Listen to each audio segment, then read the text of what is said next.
According to local authorities, a flash flood and landslide that occurred in the wake of torrential rains on the outskirts of the city of Xi'an in northwest China left at least 21 people dead and 6 more missing. According to the Xi'an City Emergency Management Bureau, the natural disaster, which occurred in a mountainside village, also resulted in 900 families going without power, destroyed roads, bridges, and communications infrastructure.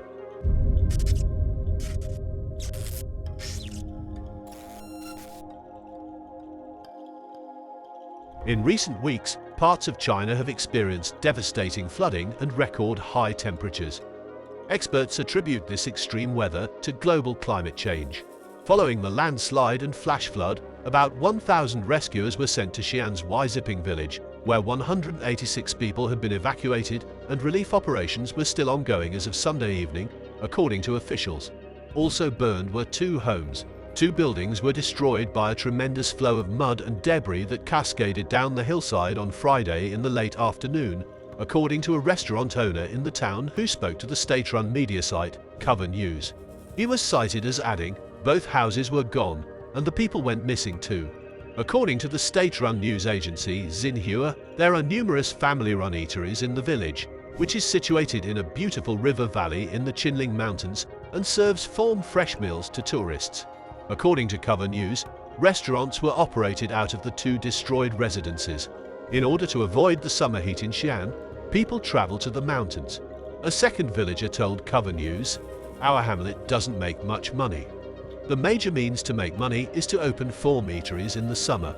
Following significant floods on the other side of the nation in northeastern China, which was pummeled by unprecedented rains from local typhoons starting late last month, the calamity occurred. According to local authorities, flooding claimed the lives of at least 29 individuals in the province of Hebei and 33 people in Beijing. As the rains proceeded north and flooded farmlands in the nation's grain-producing region, another 14 deaths were recorded in the Jilin province city of Xi'an. According to state media, more than 1.5 million people were forced to abandon their houses in Hebei, including those who had to flee so-called flood storage areas, which were flooded as flood control officials let go of trapped water. According to provincial authorities, approximately 200,000 homes were damaged or completely destroyed by flooding, with the total cost of the disaster's damage anticipated to exceed $13 billion. By the end of next month, according to the authorities, they hope to have everyone back in their homes. Similarly, on Sunday, a house in Leiyu village, Hainan County, collapsed due to severe winds, leaving 3 people dead and 2 others hurt in Hunan province. According to China National Radio, 7 individuals were inside the house when it fell as they sought refuge from the torrential rains. Why is China suffering from the worst flooding in 60 years? Despite extensive mitigating measures, particularly under Mao Zedong's leadership, the effects of global warming and outmoded infrastructure have overrun a Chinese river basin where 110 million people live, causing the worst floods since 1963. The strongest storm to hit China this year, Typhoon Doksuri, made landfall in the south before churning north in late July. It produced rainfall that the Chinese capital had not seen since records began 140 years ago and brought unprecedented rainfall to the High River Basin, a location where typhoons rarely strike.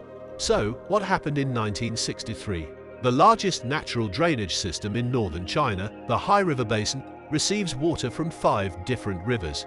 Beijing, Hebei Province, and Tianjin, a significant port city, are all included in the basin.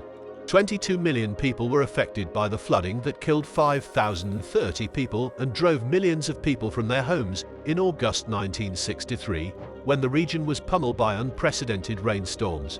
76% of the area that was sown, or more than 53.6 million acres of farmland, was submerged. Mao Zedong, the father of modern China, in reaction, gave the order to millions of people to work on establishing thousands of kilometers worth of embankments, creating new reservoirs, and bolstering existing ones in order to permanently control the High River Basin. The effect of urbanization. China's urban population has increased dramatically since that time, rising from 16% of the total population in 2011 to 64% in 2022. There are currently 25 large and medium-sized cities in the High Basin. Rapid urbanization has resulted in an increase in impermeable concrete surfaces, and a decrease in the natural wetlands and marshes that once served as rain catchments. Construction has increased dramatically in low-lying areas due to urban migration, particularly places near lakes and rivers and flood storage sites. In contrast to the vast subterranean storm corridors seen in cities like Tokyo, China's Soviet-era urban drainage systems of shallow buried pipes expose cities to flooding during periods of severe rain. Around 30 Chinese cities, including Beijing and Tianjin, have trialed different flood prevention strategies since 2015, including permeable asphalt and pavements to limit water runoff. But major floods have cast doubt on their efficacy. Caught off guard, Jeju in Hebei was unprepared and was one of the cities most severely affected by the recent flood. The National Meteorological Center of China, which issues the highest level of a color-coded warning system, first issued a red alert for heavy rain on July 29 after a 12-year absence. Nevertheless, a large number of Jeju residents complained to state media that despite the unusual warning, they were not notified of the seriousness of the situation or instructed to evacuate. On July 31, Hebei officials opened floodgates in 7 low-lying flood storage basins, 2 of which were near Jeju, in what they described as an inevitable move to stop rivers from overflowing their banks and to safeguard cities downriver. Nearly 1 million people who were living in flood storage zones in Hebei were relocated. Some of them reportedly received only a few hours' notice before floods rumbled into their villages.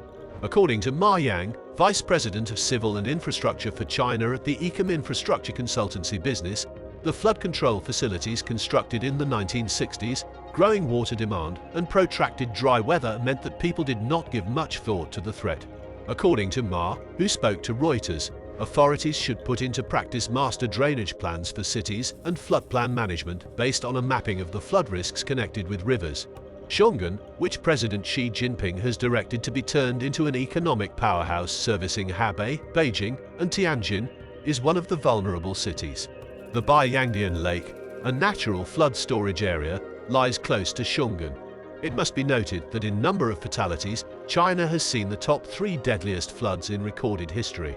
Yangtze River 500,000 to 4 million fatalities. The Yangtze dikes collapsed in 1931, drowning hundreds of thousands, if not millions, of people. Unknown numbers of deaths make it one of the deadliest tragedies in history.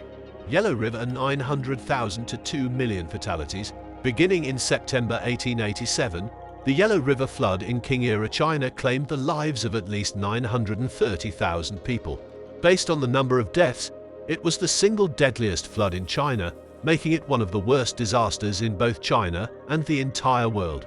The Yellow River breached the dikes on September 28, 1887, generating a significant flood due to its swollen state from days of heavy rain. Deliberate man-caused Yellow River flood of 1938, Chiang Kai-shek gave orders for his army to breach the Yellow River's levees and deliberately alter its flow in an effort to stop the migration of Japanese soldiers out of Manchuria toward the south before World War II. Millions of people were forced homeless and at least 200,000 killed, but the Japanese continued to advance. Did this catch your interest? Please subscribe to Weather Collapse if you want to know more and be updated on the latest news about natural calamities or disasters happening all over the world, and don't forget to like today's video. We'll see you in the next video. Thanks for watching.